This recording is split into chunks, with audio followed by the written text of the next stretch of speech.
just see over my left shoulder here, the King has arrived, the standard above the car, in the company, of course, of Queen Camilla, who will be playing her own part in the commemorations today. She will be laying a wreath at the end of the service on the memorial for the innocents, the children and the women and the civilians who were killed in conflict. And they're just stepping out of the car now. I can see them there with the Dean of Westminster, ready to greet them.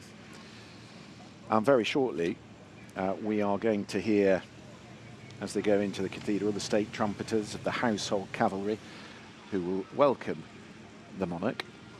He's just walking up the steps through the great west doors. The state trumpeters directed today by Trumpet Major Julian Sanford.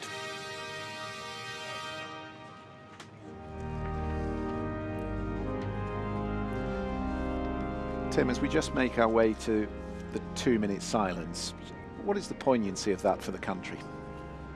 There's enormous poignancy. The Second World War was the greatest conflict that the world has ever known, against the greatest threat that the world has ever known. And I think Britons can be extremely proud of the role that their forebears played in that conflict. Britain was the only country at the end of the Second World War that had entered the war voluntarily. All the other major allies had entered the war because they had been attacked. Britain chose to enter the war in September 1939 to defend the right of Poland and other small nations of Europe to determine their own future. And of course the Commonwealth as well, and we have seen the Commonwealth flags displayed proudly through the course of the week, alongside the NATO flags as well, which of course speak of the modern day connections to Europe. We are about to hear in the next few seconds the first bell from Big Ben, which will mark the moment the nation stops for the 2 minutes of silence.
The Abbey Choir singing For the Fallen, written by Douglas Guest, as King Charles and the Prince of Wales prepare to lay their wreaths for the nation and the Commonwealth, and on behalf of veterans and the World War II generation, at the tomb of the unknown warrior.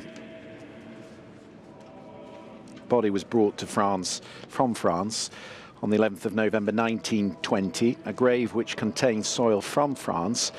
You'll see that it's covered by a slab of black Belgian marble, and on it is written the inscription, "Beneath this stone rests the body of a British warrior, unknown by name or rank, brought from France to lie among the most illustrious of the land, and buried here on Armistice Day 1920.